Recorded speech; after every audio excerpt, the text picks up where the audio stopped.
sedikit kamu diberkati, kita semua diberkati. Amin. Marilah Bapak Ibu pada hari ini kita datang ke hadirat Tuhan, kita bersatu dalam doa. Terima kasih Bapak, terima kasih Yesus, kami telah datang hari ini ya Bapak. Kami telah berkumpul hari ini di sini Bapak untuk memuji dan memuliakan nama-Mu ya Bapak. Ya Bapak, semoga dari awal pertengahan hingga akhirnya nanti Kau lancarkan dan Kau dampingi kami ya Bapak, dalam nama Yesus Kristus. Haleluya. Amin. Siapa yang hari ini sedang merasa lelah, haus akan Tuhan, Bapak Ibu? Baik, mari kita datang untuk memuliakan dan menyembah nama Tuhan.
puji nama-Mu ya Bapa. Kami Amin, akan Tuhan. menyembah lebih lagi dalam nama Amin, Yesus. Yesus. Haleluya, haleluya. Amin. Amin. Amin. Hari ini adalah harinya Tuhan. Amin. Amin. Mari kita naikkan pujian ini. Mari kita bersorak-sorai bagi nama Tuhan. Haleluya.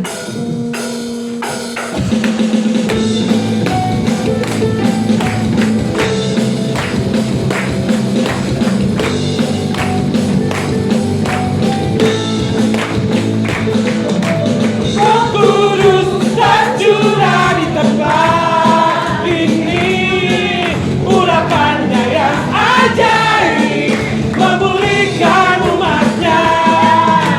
Roh Kudus tercurah bagi bedanya, membangkitkan umat pilihannya. Hari inilah harinya Tuhan, saat pembebasan tiba. Belenggu dosa telah dipatahkan, mari bersorak bahagia. Anggur baru tercurah, penuhi umatnya dengan sukacita. Oh, hadiah baru tercurah, urapi umatnya, nyata kuasanya. Tapi jadi yang belajar ya,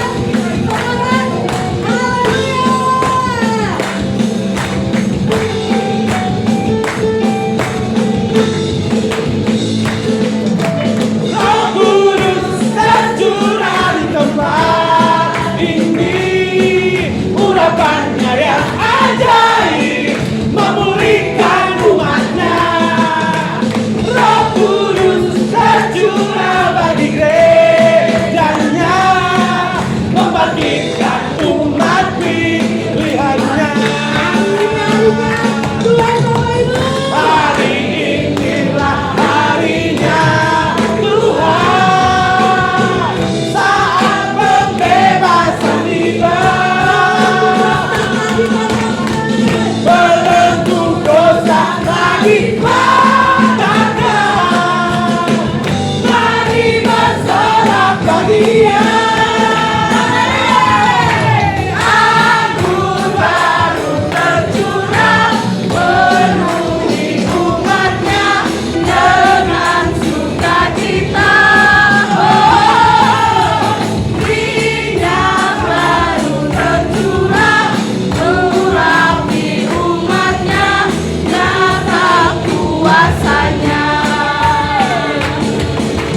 Anggur baru tercurah, penuhi umatnya dengan sukacita. Oh, minyak baru tercurah, urapi umatnya, nyata kuasanya. Nyata kuasanya. Nyata kuasanya.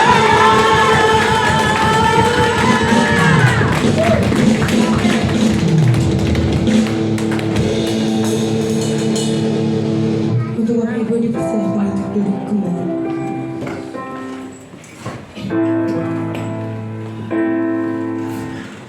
Yang lainnya sedang haus akan Tuhan, datanglah kehadirannya, datanglah kehadiran Tuhan yang Yesus. Mari datang, mari sembah, mari puji namanya, karena di dalam Dia ada ketenangan. Haleluya, haleluya. Bagaikan tanah kering yang merindukan air, Karena jiwaku demikianlah jiwa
Roh Kudus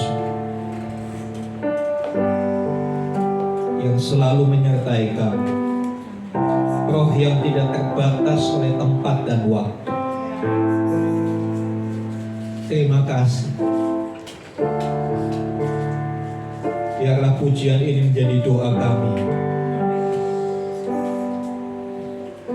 Biar kuasa Roh Kudus mengalir, menguasai, memegang, mencengkram hidup kami, supaya hidup kami boleh sejalan dengan kehendak Bapa. Terima kasih Tuhan untuk hari ini. Terima kasih untuk hadirat-Mu. Terima kasih untuk anak-anak kami yang sudah melayani kami. Memberkati mereka, memberkati masa muda mereka. Masa muda mereka boleh persembahkan kepada Tuhan, supaya semua rencana Tuhan boleh terjadi untuk anak-anak kami. Terima kasih Tuhan. Kami siap dengar firman-Mu. Kami mau arahkan pendengaran kami, fokus, konsentrasi kami untuk memperhatikan, menyimak dengan baik kebenaran firman Tuhan. Terima kasih Bapa. Dalam nama Tuhan Yesus kami berdoa. Amin. Amin. Silakan duduk Bapak Ibu. Shalom. Terima kasih anak-anakku yang sudah melayani, ya. Kalian adalah generasi penerus dari gereja Tuhan di tempat ini. Kita harus dukung mereka terus untuk mereka boleh lebih maksimal lagi. Puji Tuhan. Saudara yang dikasih Tuhan, iya, hari ini saya akan sama-sama belajar hidup oleh Roh. Hiduplah oleh Roh. Mari kita baca Galatia 5 ayat 16, sudah terpampang di layar. Galatia 5 ayat 16. Galatia 5 ayat 16. 2, 3. Maksudku ialah hiduplah oleh Roh, maka kamu tidak akan menuruti keinginan daging. Ya, sederhana nats Alkitab bacaan kita pada pagi hari. Saudara yang dikasih Tuhan, setiap orang percaya kita sudah diampuni lewat karya Kristus di atas kayu salib. Pengorbanannya menyelesaikan semua hutang dosa kita. Cuma masalahnya hutangnya sudah dibayar lunas sama Tuhan, kita bikin hutang baru. Ya kan, kita seringkali berbuat dosa lagi. Benar apa betul, saudara? Benar betul. Dan saudara, ini yang menjadi pergumulan setiap kita. Ya, ada satu realita bahwa setelah menerima Kristus, setelah kita menerima pengampunannya, kita hidup dalam pergumulan yang tidak kelihatan. Ada satu peperangan yang nggak kelihatan, yang terus-menerus kita alami. Peperangan apa? Ya, kita ingin hidup benar. Siapa sih yang nggak mau hidup menurut firman Tuhan? Semua kita rindu. Siapa sih yang nggak mau hidup penuh kasih, mengasihi? Ya. Kemarin kita belajar, jangan sampai orang berkata, Kristen kok gitu sih? Ya kan, seringkali kan begitu. Orang Kristen kok gitu sih? Gak pernah disebut agama lain, ya kan? Yang jadi patokan itu Kristen kok gitu sih? Kalau ada Kristen marah-marah, orang Kristen kok marah-marah? Gak pernah dibilang orang marah-marah, kan gak pernah.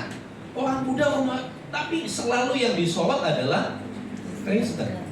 Dan ini satu kenyataan dalam hidup kita ada di sebuah peperangan. Ya, kita ingin hidup benar. Saya percaya setiap kita di sini ingin hidup benar. Pingin gak emosian, betul? Pingin bisa mengampuni, benar? Ya. Pingin gak cepet galau. Pingin punya iman yang kuat. Pingin punya kepercayaan yang teguh kepada Kristus. Ya. Pingin gak mudah kesinggung. Tetapi seringkali kita jatuh, ya kan? Pingin hidup benar, tapi seringkali kita jatuh. Kita jatuh dalam marah-marah.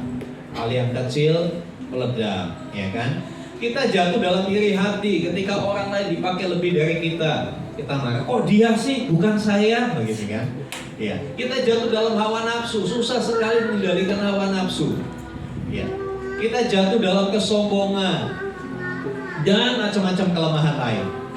Saudara yang dikasih Tuhan, kita seringkali kalah melawan hawa nafsu dan godaan. godaan dari dunia dan dari iblis. Ini harus kita akui. Siapa yang sering kalah? Kadang-kadang kita sering kalah. Pinginnya menang, betul gak? Pinginnya hidup benar, pinginnya sesuai dengan firman Tuhan. Tapi kok susah banget. Benar apa betul saya? Kok susah banget? Apa kita kurang sungguh-sungguh? Apa kita kurang serius? Enggak, cukup serius. Saya serius kok. Baca Alkitab, saya serius kok, ketik amin kalau amin. Itu yang dikasih Tuhan. Ini ada satu realita bahwa kita hidup dalam sebuah peperangan, ya. Dan Rasul Paulus berkata begini, saudara, ya. Rasul Paulus tidak berkata berusahalah lebih keras. Kamu kurang sungguh-sungguh sih. Paulus nggak bilang gitu. Paulus nggak bilang ayo kamu kerja lebih sungguh-sungguh lagi, ya lebih serius lagi hidup benarmu. Ya enggak. Tetapi dia berkata dalam pimpinan Tuhan, dia berkata hiduplah oleh roh. Hanya 3 kata, hiduplah oleh roh. Saudara, kemenangan Kristen itu bukan soal kekuatan manusia, tapi kemenangan Kristen itu soal bagaimana kita menyerahkan diri kepada pimpinan Roh Kudus setiap hari. Kembali, kenapa kita seringkali gagal?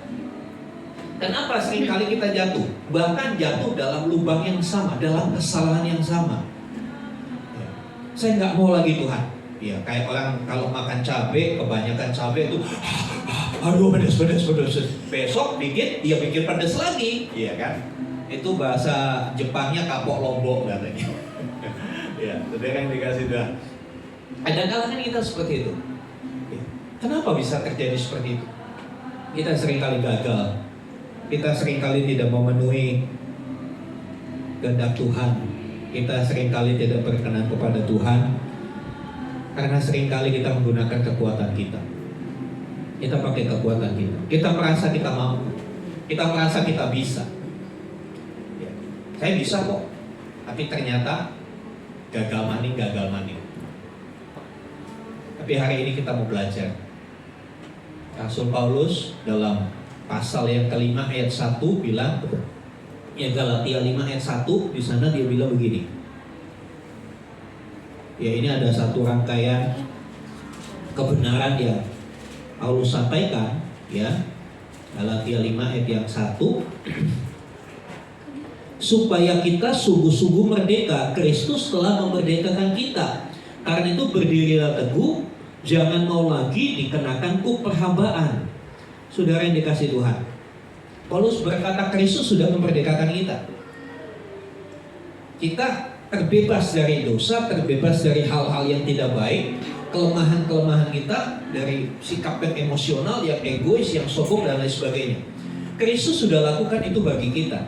Jangan mau lagi kita dikuasai oleh hal-hal itu. Tapi faktanya kita seringkali dikuasai hal-hal itu. Sebab itu dalam uraian selanjutnya Paulus bilang, yang kumaksud adalah hiduplah oleh roh. Kalau kita hidup dengan kekuatan kita, kita akan gagal. Kita akan kembali diperhamba oleh kemarahan, diperhamba oleh kebencian, diperhamba oleh hawa nafsu, diperhamba oleh kesombongan. Tetapi titik baliknya adalah ketika kita berani mengaku kepada Tuhan, Tuhan, aku gak sanggup hidup sendiri. Aku gak bisa Tuhan, aku berserah. Aku lemah Tuhan. Roh Kudus, tolong aku. Titik baliknya adalah ketika kita menyerahkan diri kepada pimpinan Roh Kudus setiap hari. Itu yang akan membuat kita tidak lagi jatuh bangun dalam kesalahan yang sama. Lalu bagaimana hidup oleh roh itu? Apakah setiap kali kita harus berdoa pakai bahasa roh? Bukan.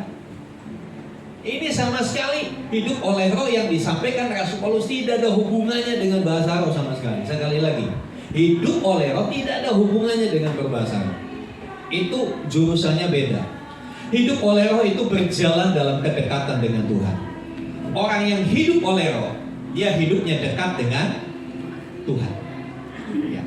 Hiduplah, kata-kata hiduplah dalam bahasa aslinya, dalam tensis bahasa Yunaninya itu berarti terus berjalan atau melangkah, tidak berhenti. Terus, kontinuitas.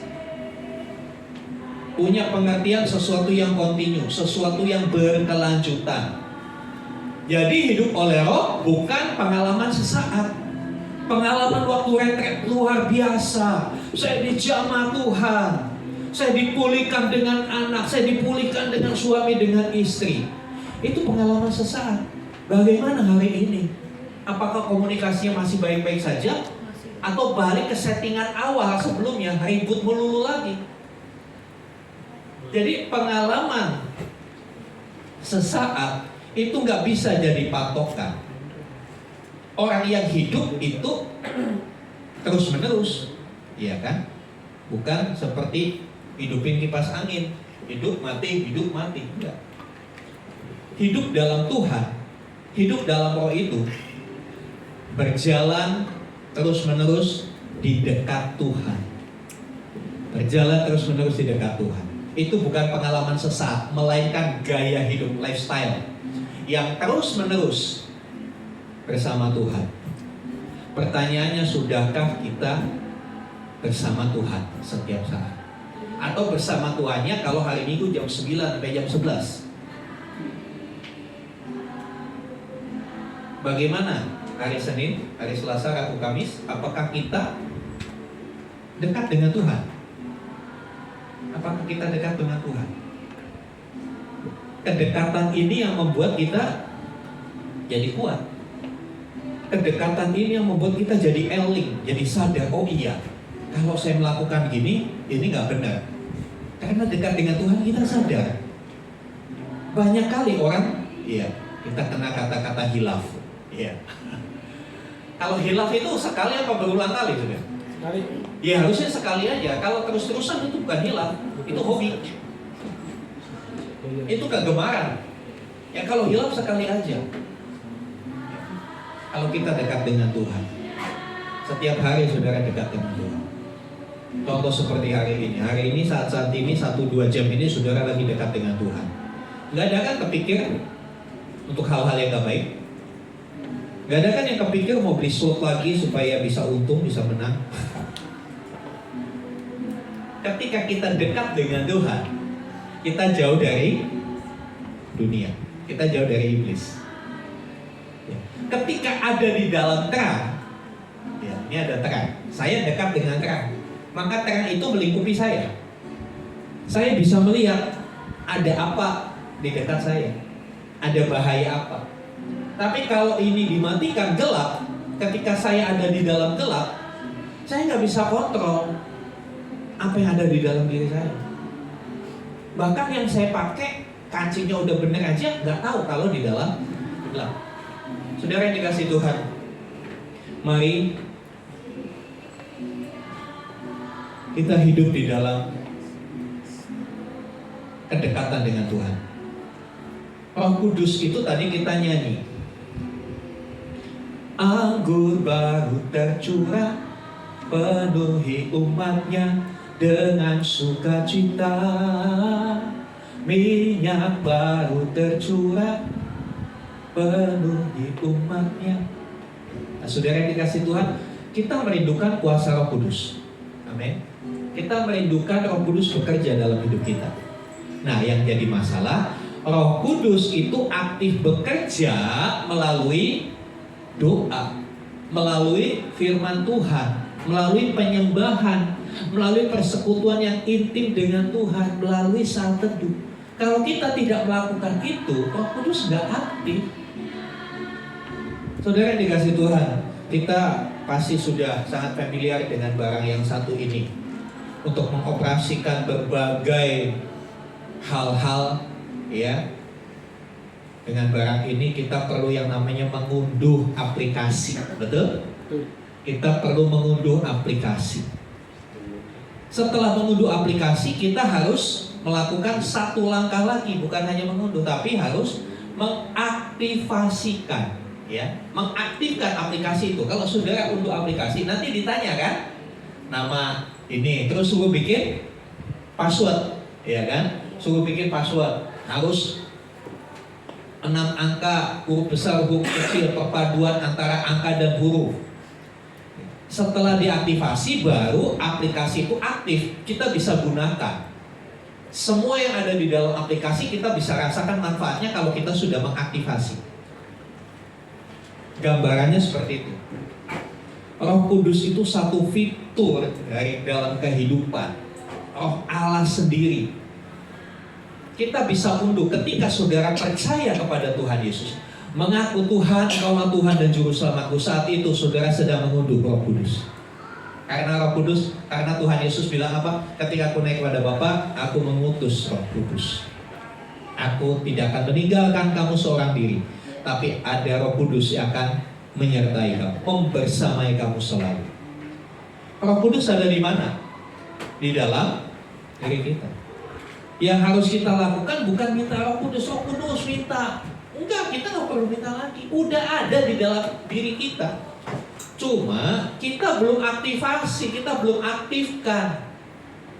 Kenapa kita belum aktifkan? Satu, nggak tahu caranya ngaktifkannya gimana. Yang kedua, kita nggak pernah berdoa, kita nggak pernah baca Alkitab. Ya dia nggak akan aktif dalam hidup kita. Pekerjaan Roh Kudus itu apa sih, saudara?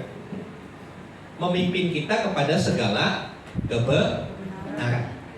Memimpin kita kepada segala kebenaran. Kebenaran itu apa? Firman Tuhan. Lah kalau firman Tuhan yang nggak dibaca, gimana dia mau menunjukkan kebenaran sama kita? Bisa paham, saudara? Bagaimana dia mau mengingatkan firman Tuhan kalau baca aja kita nggak pernah? Ya kan? Otak manusia itu memori yang luar biasa. Berbagai kejadian sejak kita lahir sampai hari ini itu tersimpan di hard disknya ini nggak tahu berapa terabyte. Bukan giga lagi, udah terabyte. Direkam. Kalau nggak pernah baca, ada nggak di rekaman? Nggak ada. Ya nggak diingatkan. Diingatkan pun nggak tahu. Kenapa orang Kristen tidak bisa merasakan kuasa Roh Kudus yang maksimal dalam hidupnya? Ya karena dia malas berdoa, malas baca firman Tuhan. Penyembahannya kalau di gereja aja. Itu pun kalau datang, kalau nggak datang kan malas bersatu dengan Tuhan. Saudara, semakin kita dekat dengan Tuhan, maka kita semakin peka terhadap tuntunan Roh Kudus. Semakin peka, oh iya, Tuhan maunya begini, saya harus lakukan begini, saya harus lakukan begini. Tapi kalau kita jauh, ya udah, cuek aja. Saudara yang dikasih Tuhan, Yohanes 15 ayat 5, Yohanes 15 ayat 5 ada satu ayat yang saya berharap ini menginspirasi kita, menyadarkan kita. Yohanes 15 ayat 5, sana dikatakan, Akulah pokok anggur dan kamulah ranting-rantingnya. Barang siapa tinggal di dalam aku dan aku di dalam dia, ia berbuah banyak. Sebab di luar aku kamu tidak dapat berbuat apa-apa. Highlight kalimat terakhir. Di luar aku kamu tidak dapat berbuat apa-apa. Kita harus sadar, kalau kita di luar Tuhan atau kita jauh dari Tuhan, kita tidak dapat berbuat apa-apa. Kita tidak pernah bisa hidup berkenan kepada Tuhan kalau kita jauh dari Tuhan. Kita tidak akan pernah bisa menyelesaikan masalah-masalah kehidupan ini kalau kita jauh dari Tuhan. Jelas sekali, di luar aku kamu gak bisa lakukan apa-apa. Di luar aku kamu kembali lagi jadi budak dosa, budak hawa nafsu. Kamu gak bisa melawan, kamu gak punya power untuk melawan hawa nafsu itu. Gak punya kekuatan untuk berkata tidak kepada hal-hal yang gak benar. Garis bawahi ini, saudara. Sebab di luar aku kamu tidak dapat berbuat apa-apa. Ada enggak? Di luar Tuhan kita bukan siapa-siapa. Kita nggak bisa bikin apa-apa. Hanya orang yang dekat dengan Tuhan, dia mendapat kekuatan. Hanya orang yang dekat dengan Tuhan, dia boleh mengalami kuasa Roh Kudus itu tercurah. Walaupun nyanyi mengalirlah kuasa Roh Kudus 24 jam gak berhenti-berhenti, tapi kalau hidupmu tidak dekat dengan Tuhan, kamu gak mengalami apa-apa. Ya, hanya sekedar nyanyian.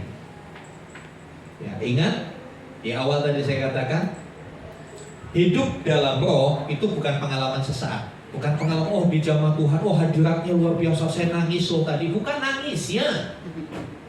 Bukan nangis ya, yang penting tapi perubahan hidupmu. Banyak orang Kristen yang suka banget nangis kalau nyanyi. Tapi kelakuan kagak berubah-berubah. Iya kan? Itu air mata Buaya. Saudara yang ngomong kan saya. Tapi kalau saya ngomong, aku bala kok khotbah pakai kata-kata binatang. Saudara kan dikasih Tuhan. Ya.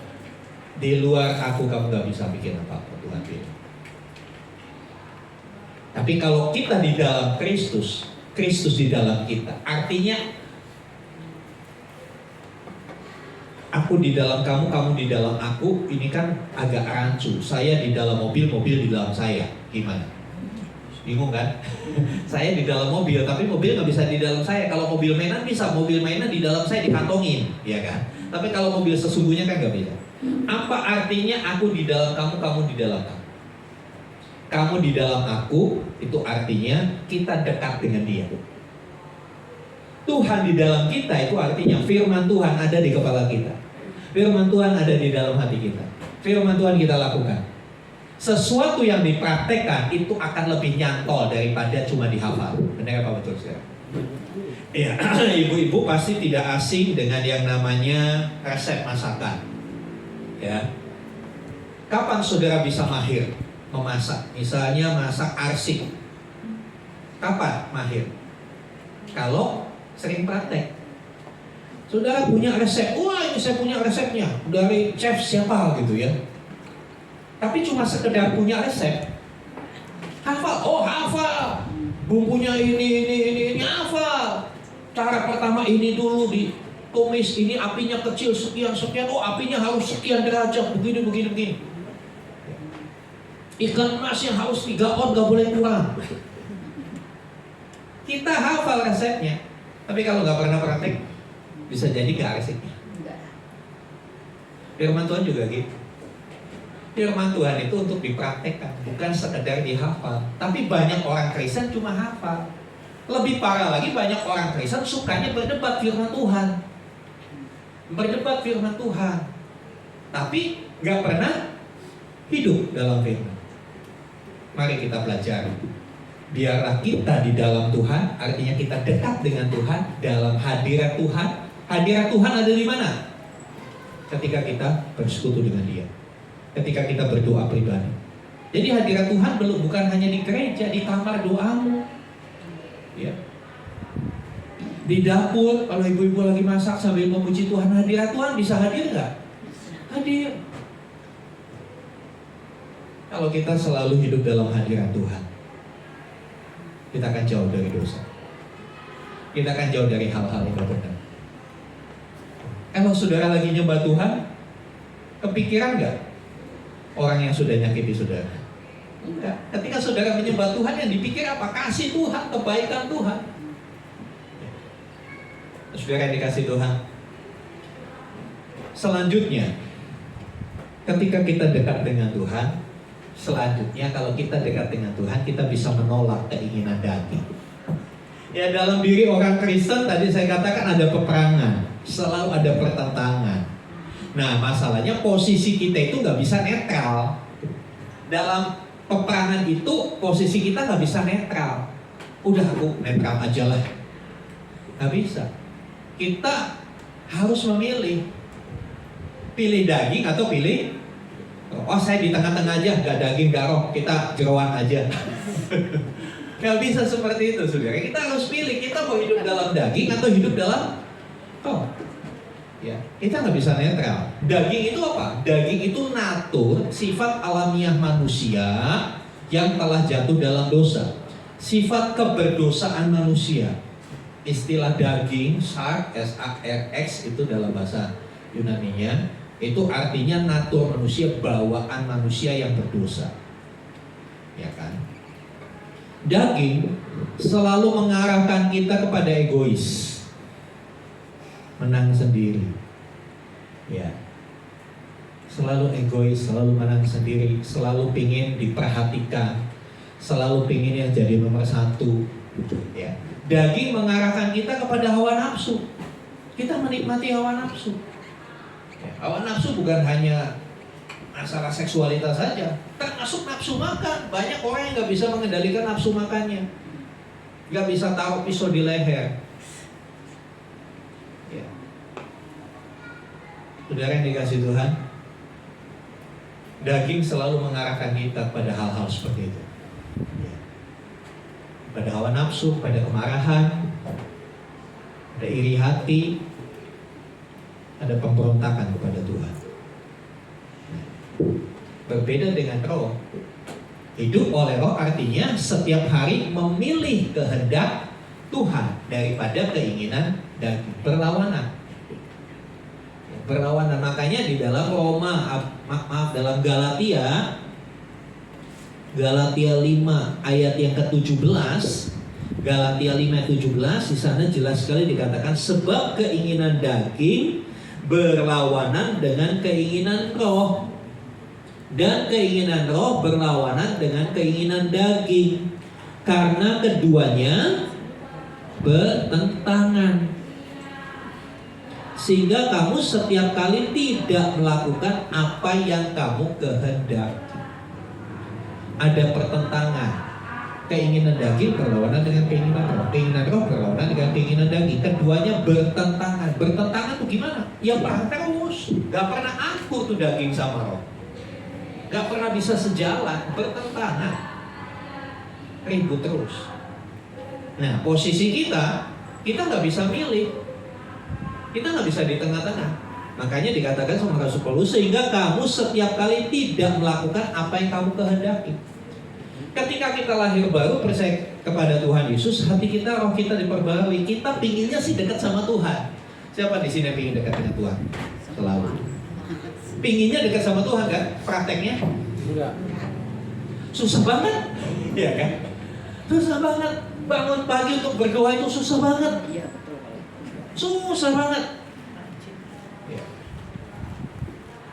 Saya pernah ngobrol dengan salah satu saudara muslim saya bilang dari sholat 5 waktu yang paling susah yang mana? Saya bilang gitu. Sholat subuh Pak. Sholat subuh Pak, susah katanya. Iya semuanya bisa, tapi sholat subuh paling susah. Demikian juga anak-anak Tuhan. Datang kepada Tuhan di pagi hari itu susah banget. Ada Tuhan Yesus sudah kasih contoh, pagi-pagi sekali dia selalu Saudara yang dikasih Tuhan, kita nggak bisa melawan daging kalau kita tidak hidup di dalam roh. Ketika kita ada dekat dengan Tuhan, Roh Kudus akan memberi kemampuan. Kuasanya itu untuk jadi saksi. Apa saksi itu? Saksi adalah orang yang mengalami sendiri, mengenal, mengetahui, mengalami. Kuasanya untuk kita mengalami perubahan dalam hidup kita. Ya. Semakin kita dekat dengan Tuhan, Roh Kudus memberi kemampuan kita untuk berkata tidak kepada dosa dan ya kepada kehendak Tuhan. Berkata tidak kepada dosa, berkata tidak kepada hal-hal yang Tuhan tidak suka. Kelihatannya gampang, tapi dalam prakteknya itu tidak segampang diucapkan. Suruh mengasihi, tapi orang yang dikasih bikin jengkel terus, tetap mengasihi kan? Susah kan saudara? Tapi Tuhan bilang ya harus terus mengasihi. Bagaimana kita bisa mampu? Kita perlu kekuatan dari Tuhan.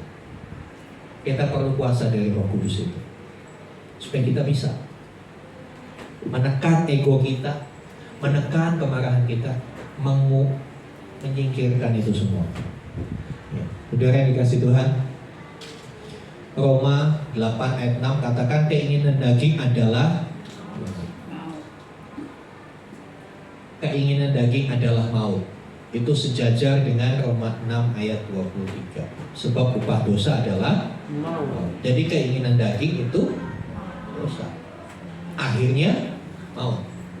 Tetapi keinginan roh hidup dan damai sejahtera. Saudara yang dikasih Tuhan, kita nggak akan pernah bisa melawan daging kalau kita nggak dekat dengan Tuhan. Ya. Dua ini bertentangan. Ya, saya kasih satu ilustrasi gini. Kalau saudara punya dua anjing, ya, yang satu hitam, yang satu putih, anjing hitam dan anjing putih, dari jenis yang sama, umur yang sama, dari keturunan yang sama. Ya, supaya anjing putih menang, gimana caranya, saudara? Supaya anjing putih menang, gimana caranya? Putih supaya menang. Putih dikasih makan, anjing hitam suruh puasa, jangan kasih makan. Lama-lama anjing hitamnya lemes, kalah sama yang demikian. Sebaliknya, kalau kita kasih makannya anjing hitam aja, anjing putih gak dikasih makan, anjing hitam akan nindas anjing putih. Itu gambaran keinginan daging sama keinginan roh. Kalau kita ngikutin keinginan daging terus, keinginan rohnya diam, kalah. Tapi kalau kita mau mengalahkan keinginan daging, kita merapat ke pihak Tuhan, kita dekat dengan Tuhan, ya, kita kasih makan roh kita, supaya roh kita kuat melawan daging. Saudara yang dikasih Tuhan, sepertinya ini sederhana, tetapi ini harus kita lakukan terus-menerus, bukan sesaat. Inilah perjuangan kita setelah diselamatkan. Inilah yang Tuhan, yang Rasul Paulus katakan, tetapi kerjakanlah keselamatanmu dengan takut dan gentar. Mengerjakan keselamatan. Keselamatan sudah Tuhan kasih, tapi kita harus kerjakan. Caranya gimana? Hidup dalam pimpinan roh, supaya kita tidak melakukan perbuatan daging. Selanjutnya, saudara, hidup oleh roh itu juga berarti menghasilkan buah roh. Hidup oleh roh menghasilkan buah roh. Bukti nyata hidup oleh roh itu bukan, wah, orang itu berbahasa roh, bisa sandal lama gitu. Bukan itu. Ya, itu karunia Roh Kudus. Nanti next time kita akan bahas itu. Ya. Bukti kita hidup oleh roh adalah perubahan karakter. Katakan perubahan karakter. Siapa yang paling tahu kalau karakter kita udah berubah? Orang yang paling dekat dengan kita, ya kan? Orang yang sering ketemu dengan kita, dia yang paling tahu. Oh, ternyata dia udah gak emosian lagi, dia udah sabar banget tuh. Dia udah gak ngomong kasar lagi, dia udah lemah lembut. Oh, dia udah gak gampang galau. Ya, dia makin kuat kayaknya imannya. Walaupun tetap susah, dia tetap semangat. Jadi bukti kita hidup dari roh itu bukan dengan aktivitas pelayanan kita, bukan. Hidup dari roh itu kelihatan karakternya. Ya. Saudara, kasih, sukacita, damai sejahtera, kesabaran, kemurahan, kebaikan, kesetiaan, kelemah lembutan, penguasaan diri, ada 9. Ya. Bukan rekayasa, bukan pencitraan, bukan pura-pura, bukan kosmetik rohani, pura-pura sabar, bilang shalom, gospel capek.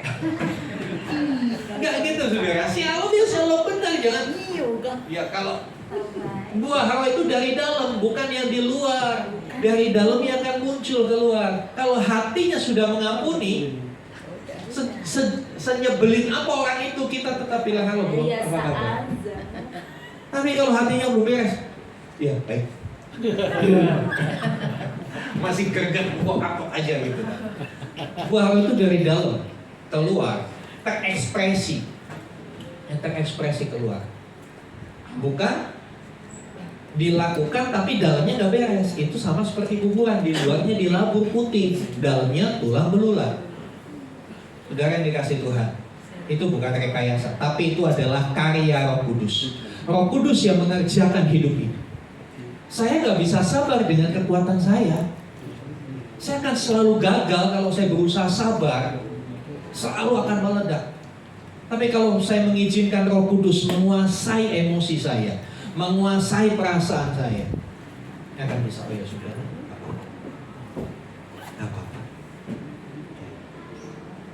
okay. Itu keluar begitu. Dan kadang-kala kita juga bingung, kok bisa ya saya digituin? Saya digituin, dijahatin sama orang itu, kok saya bisa santai aja ya? Kok bisa? Pernah nggak saudara melihat ada seseorang udah dijahatin, udah diapain, tetap dia sabar, tetap dia lemah lembut, tetap dia baik? Saudara bingung, gimana ya? Aduh, ini orang hatinya terbuat dari apa ya? Kok bisa seperti itu? Bukan hatinya, tapi itu karya Roh Kudus. Roh Kudus yang bikin orang itu jadi kayak gitu. Nah, yang sering terjadi, kita itu mengabaikan, kita tidak mengaktifkan Roh Kudus yang Tuhan beri kepada kita. Kita nggak aktifkan, kita berusaha pakai kekuatan kita. Kita berusaha, ya baca buku, tanya AI gimana supaya sabar. Ada dulu saya pernah dengar, ada seorang mengajar begini, Mbak Tuhan. Kalau kamu mau marah, sebelum marah kamu ngitung. Jadi kamu 1, 2, 3, 4, 5, 6, 7, 8, 9. Belum sampai 10 udah meledak kayaknya. Ada katanya trik begitu, lari apa? Gitu kan. Saudara, nggak ada cara kita bisa buat. Kita perlu kekuatan dari Roh Kudus itu aja deh. Kita perlu kekuatan dari Roh Kudus. Semua cara kita boleh coba, saudara boleh coba, itu pasti akan gagal lagi dan gagal lagi. Sekali 2 kali mungkin bisa, tapi kalau terus menerus, ya meledak juga, ya kan? Meledak juga. Tapi kalau Roh Kudus yang jadi rem dalam hidup kita, dia ubah hidup kita, dia ubah cara pandang kita, dia ubah, oh dia begitu ya sudah. Mungkin dia sedang pusing, jadi dia ketus sama saya. Oh mungkin dia lagi fokus ke yang lain, jadi pulang gereja dia nggak menyalami saya. Jadi pikirannya ya positif, hal yang positif. Kenapa sih kok dia kok beda ya sama saya, nggak mau salaman? Udah gitu salaman juga melengos, udah pikirannya lain lagi. Ketika Roh Kudus yang menguasai hati kita, cara berpikir kita juga berubah. Cara berpikir kita nggak curigaan. Cara berpikir kita isi goyang aja, santai. Nah, saudara yang dikasih Tuhan, ya, Matius 7:16 dikatakan, dari buahnya lah kamu akan mengenal mereka. Ya, kita ini dikenal dari buahnya. Minggu lalu saya katakan pohon mangga tidak perlu teriak-teriak, gua pohon mangga, gua pohon mangga. Enggak. Kita lihat, oh ini pohon mangga. Akan keliru. Apalagi kalau udah ada buahnya.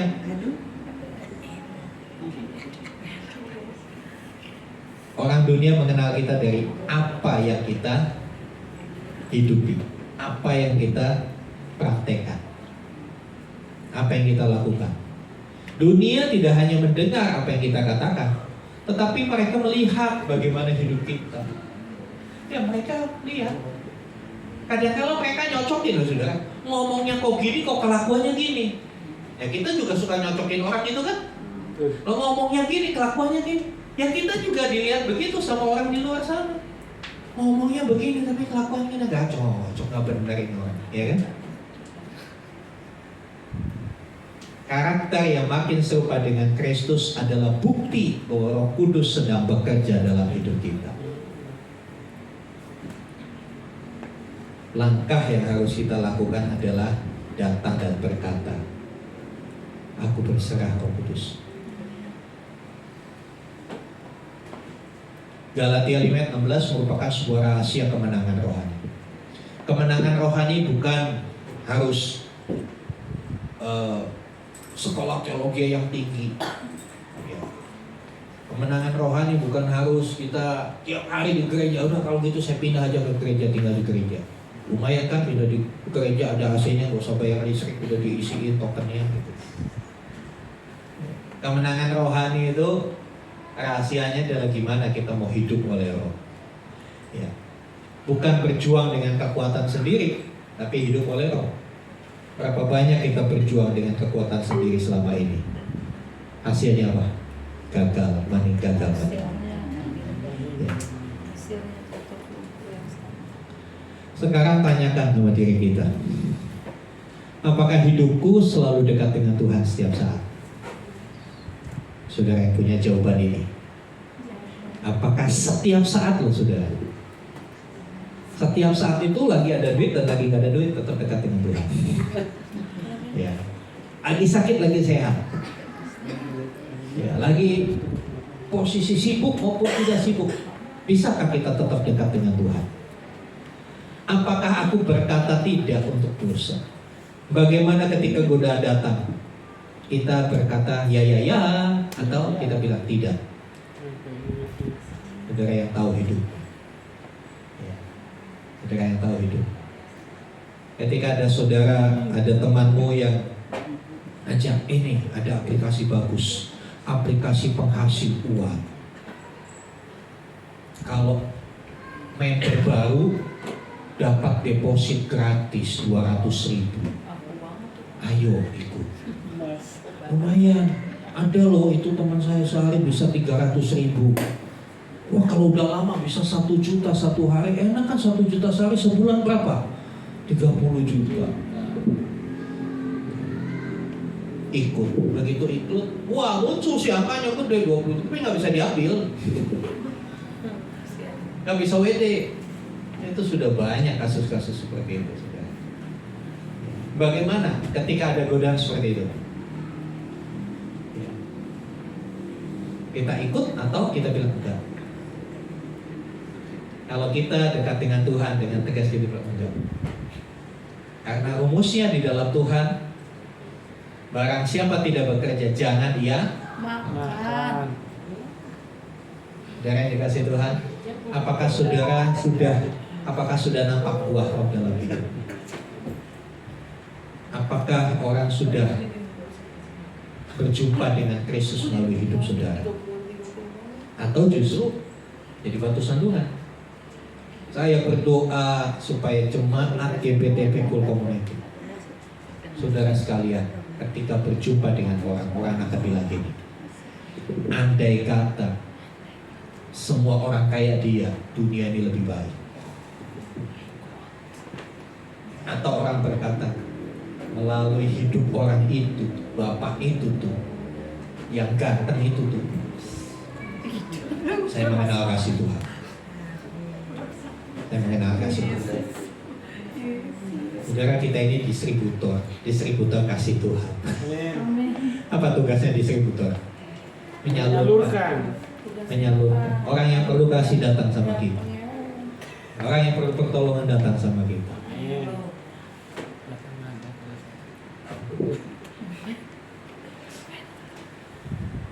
Masih sering kalah dalam godaan? Kalau masih sering kalah dalam godaan, ayo hidup oleh Roh. Mari sama-sama yang berdiri. Ya udah kembali teman-teman. Anak muda kembali ke posisinya. Ya, buat yang masih sering kalah dalam godaan, ayo hidup dalam Roh. Jangan lagi andalkan kekuatanmu, jangan lagi merasa mampu. Ya, hanya Roh Kudus yang akan memampukan kita. Mari kita merindukan Roh Kudus mengalir dalam hidup kita. Saya mau hari ini kita sama-sama berdoa untuk mengaktifkan Roh Kudus yang sudah Tuhan beri dalam hidup kita. Selama ini mungkin Roh Kudus disimpan di lemari, disimpan di berangkas, dikunci, tidak bisa berbuat apa-apa buat hidup kita karena kita terlalu asik mengikuti hawa nafsu, mengikuti ego kita. Tapi hari ini please saudara, berhenti dari semuanya itu. Panggil Roh Kudus mengalir dalam hidupku. Pulihkan aku bagaikan tanah kering.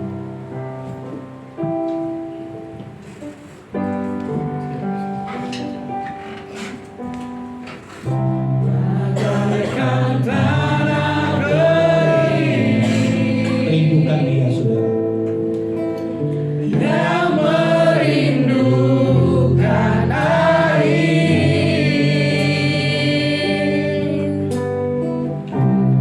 demikianlah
Rupanya memulihkan jiwa, ya, jiwamu yang gersang, jiwamu yang hapuskan air mataku,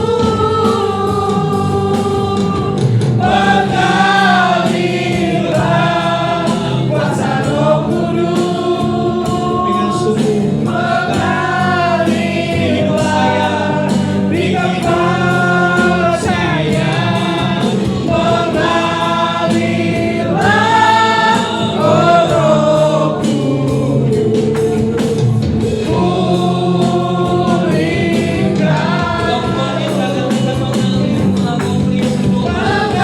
mengalirlah kuasa Roh Kudus, biar dia isi kembali hidup, biar dia kuasai hidupmu. di tempat saya, mengalirlah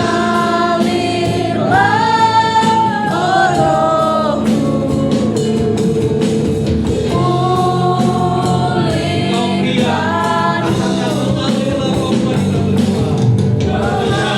mengalirlah kuasa Roh Kudus, mengalirlah Di hati saya,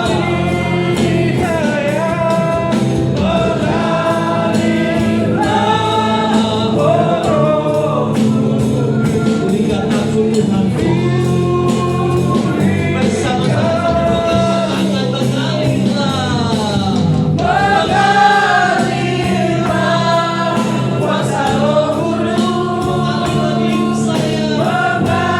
mengalirlah di hidup saya, mengalirlah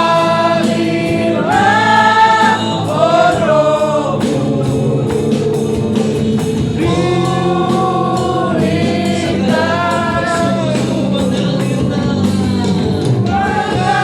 mengalirlah kuasa Roh Kudus, Mengalirlah di hidup saya. mengalirlah di hidup saya, mengalirlah oh Roh Kudus,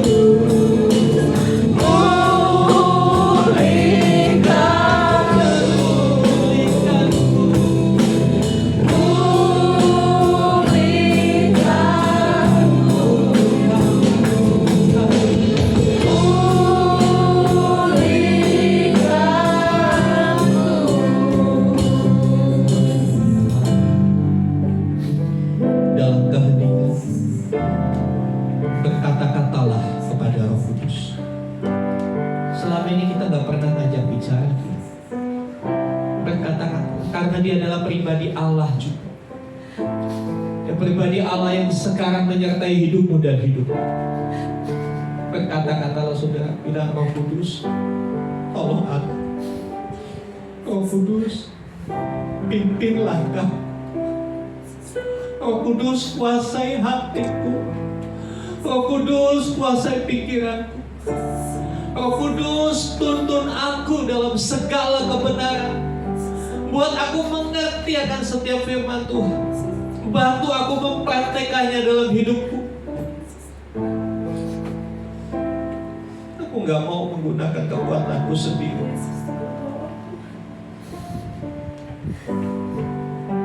Dan seringkali aku gagal ketika aku menggunakan kekuatanku sendiri. Tapi biarlah kuasa-Mu Roh Kudus melingkupi hidupku, menenggelamkan aku dalam aliran kuasa itu. Paksa aku untuk hidup dalam kebenaran. Terima kasih Tuhan. Terus setiap pribadi berdoa kepada Roh Kudus. Terus berdoa. Aliran-aliran kuasa, aliran-aliran air hidup itu mengalir, memulihkan jiwamu, meredakan emosimu yang selalu berkembang, menenangkan pikiranmu yang kacau. Ada beberapa di antara saudara pikiranmu penuh dengan berbagai pergumulan. Dengar baik, kamu gak akan bisa selesaikan masalahmu dengan kekuatan. letakkan di hadapan Tuhan hari ini. Izinkan Roh Kudus menyelesaikannya itu satu persatu bagi hidup. Berapa di antara saudara bergumul dengan hati yang kadang kala masih keras, hati yang kadang kala emosi yang sulit dikendalikan. Izinkan Roh Kudus yang mengendalikan. Dia akan memberikan ketenangan. Dia akan memberikan damai sejahtera yang melampaui segala.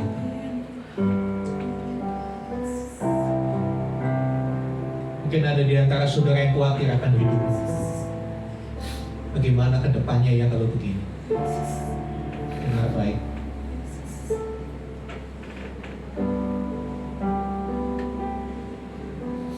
Yesus sudah menyelesaikan bagimu. Penyertaannya sempurna. Jangan pernah khawatir tentang apapun juga, karena Dia berjanji memelihara hidupmu. Haleluya.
Terima kasih Roh Kudus, Engkau sungguh penolong kami, Engkau penghibur kami.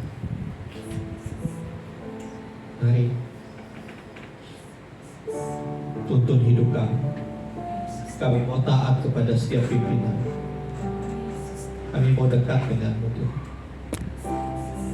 Mau siapkan waktu. Kami selalu bersekutu dengan Engkau ya Tuhan. Ya, di tengah kesibukan kami, di tengah tubuh yang lelah, kami tahu kalau kami gak punya waktu buat Tuhan, semuanya akan sia-sia. Kami gak akan pernah kuat. Terima kasih kebenaran firman-Mu. Biar ini boleh menjadi ingat-ingatan. Kami selalu hidup dekat dengan Tuhan. Kami berani berkata tidak pada setiap godaan dosa. Kami berani berkata ya untuk setiap kehendak Tuhan. Walau kadang kehendak Tuhan sakit buat daging kami. Karena memang kehendak Tuhan akan selalu bertentangan dengan keinginan daging. Tapi kami tidak mau hidup dalam daging. Kami mau hidup di dalam roh. Supaya hidup kami menghasilkan buah. Dalam hidup kami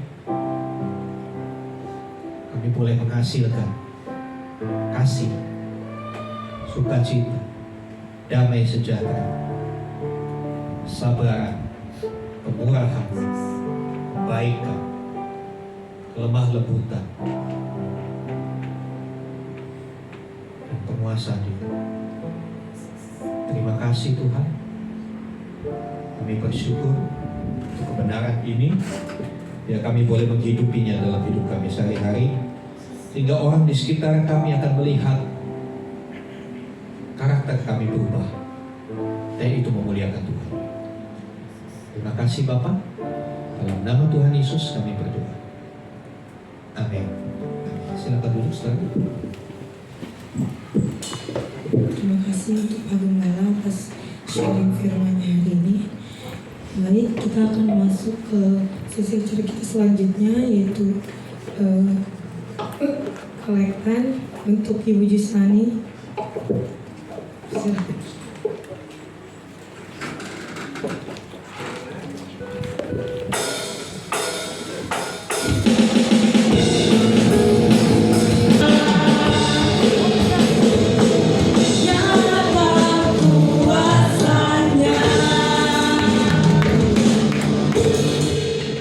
Mari kita bersatu dalam doa.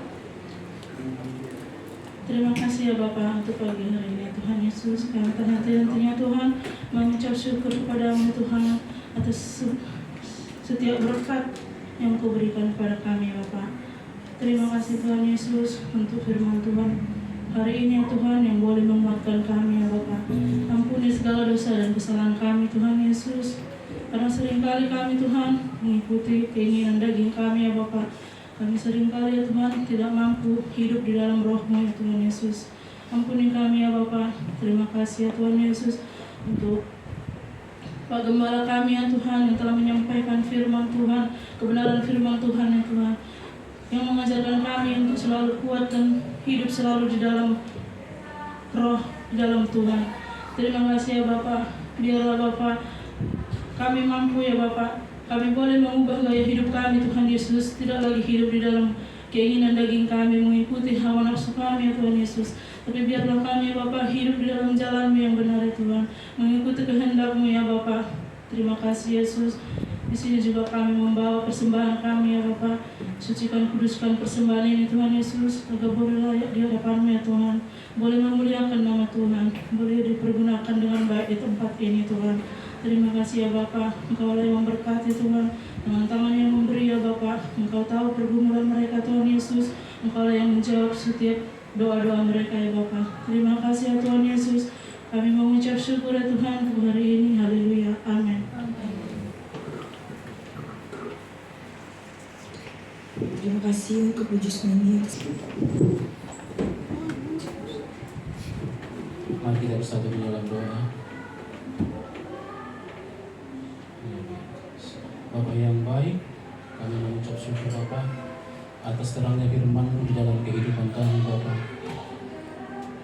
Biarlah firman-Mu di setiap langkah-langkah kehidupan kami selalu kami jalankan dengan penuh kasih Bapa.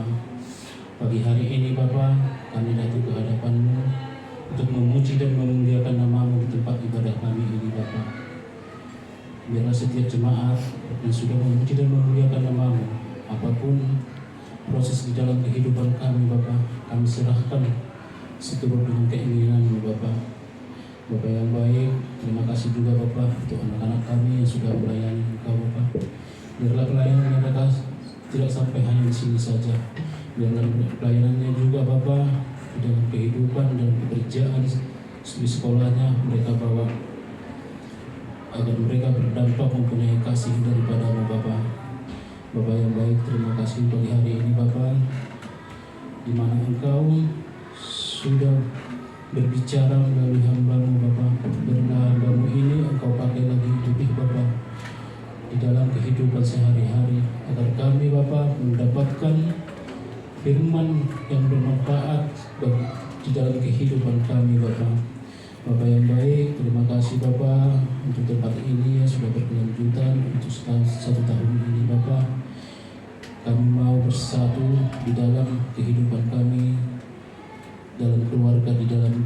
tempat ibadah ini untuk memberikan yang terbaik dan perluas kerajaan ini Bapak. Bapak yang baik, terima kasih untuk pengurus-pengurus di lingkungan tempat ibadah kami ini Bapak, yang selalu memberikan kebebasan untuk beribadah, yang selalu memberikan kenyamanan di dalam beribadah kami ini Bapak. Kami juga Bapak mendoakan dalam kepemimpinan negara Indonesia ini, mulai dari Bapak Presiden dan Wakil Presiden sampai jajarannya, biarlah pemimpinan mereka Bapak, kepemimpinan yang takut akan Engkau Bapak, agar negara ini menjadi negara damai sejahtera Bapak.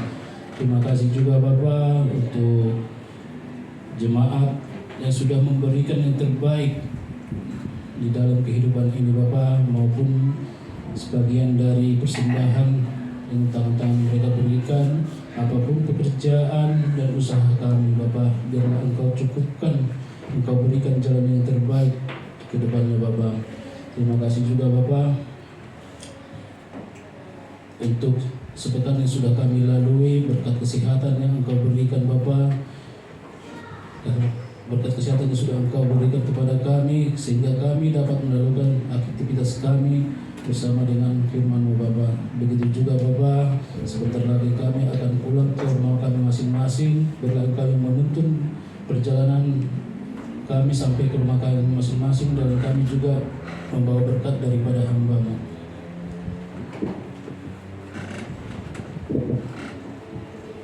Bapak, kami juga berdoa untuk Ibu Misila dan Mama Cio yang kurang sehat. Kami mohon tangan kuasa-Mu menjamah, menyembuhkan mereka, dan mereka boleh kembali beraktivitas, boleh kembali beribadah. Tuhan menolong supaya mereka diberikan kekuatan, iman yang teguh, bahwa pertolongan Tuhan pasti nyata dalam hidup mereka. Terima kasih Tuhan. Kesempatan ini juga kami berdoa untuk Sinode Gereja Bethel Tabernakel yang tanggal 29 Mei berulang tahun yang ke-69. Kiranya Tuhan terus memakai Gereja Bethel Tabernakel untuk boleh menyelesaikan amanat agung Tuhan atas Indonesia. Setiap gereja-gereja lokal di seluruh Indonesia, Tuhan memberkati. Setiap gembala-gembala, para pelayan Tuhan dalam wadah Gereja Bethel Tabernakel, Tuhan memberkati, Tuhan mengurapi. Tuhan juga memberkati pemimpin sinode kami, Bapak Pendeta Dr. Henok Sutopo. Tuhan memberikan kekuatan, kesehatan, hikmat untuk membawa sinode ini semakin cemerlang, memuliakan nama Tuhan. Terima kasih Tuhan. Kami bersyukur untuk keberadaan GBT Impactful Community di tempat ini. Jadikan kami terang untuk menerangi lingkungan di mana kami tinggal, di mana kami berada, supaya Kristus boleh nampak melalui hidup setiap kami. Terima kasih Tuhan. Terima kasih. Mari Bapak Ibu Saudara arahkan hatimu, angkat tanganmu kepada Tuhan. Saudara-saudara yang dikasih Tuhan, sekarang terimalah rahmat anugerah dari Bapa di surga, di dalam kasih sayang Tuhan Yesus Kristus, persekutuan pengurapan Roh Kudus makin nyata dalam hidup. Karena itu terimalah berkat-berkat jasmani, diberkatilah apapun yang dikerjakan tanganmu, semuanya mendatangkan hasil yang baik bagi keluargamu.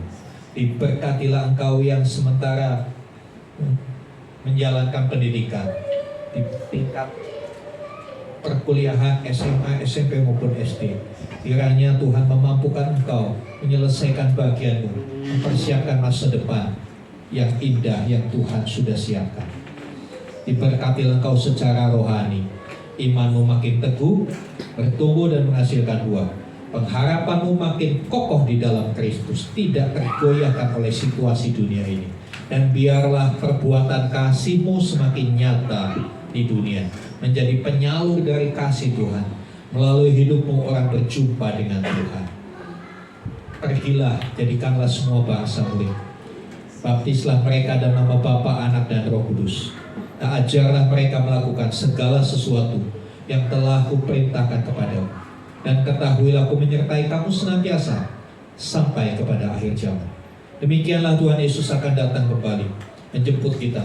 membawa kita ke tempat yang telah Dia sediakan, supaya di mana Tuhan Yesus berada, di situ pun kita boleh berada. Dengan penuh syukur kami terima berkat-Mu ya Bapa. Di dalam nama Tuhan Yesus Kristus. Yang percaya katakan amin. Amin.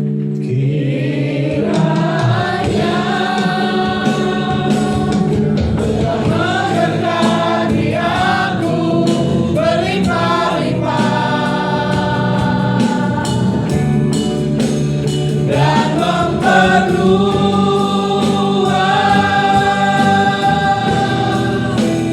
daerahmu.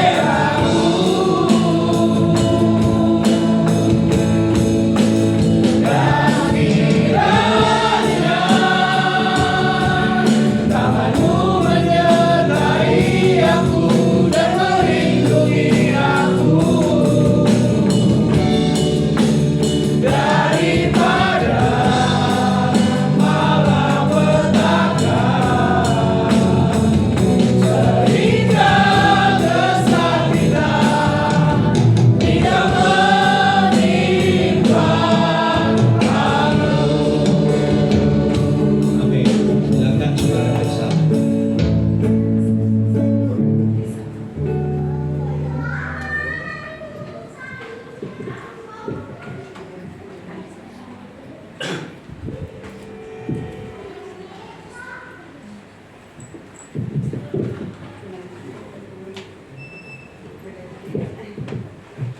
Amin. Ya, saudara, sebentar kita mau berdoa.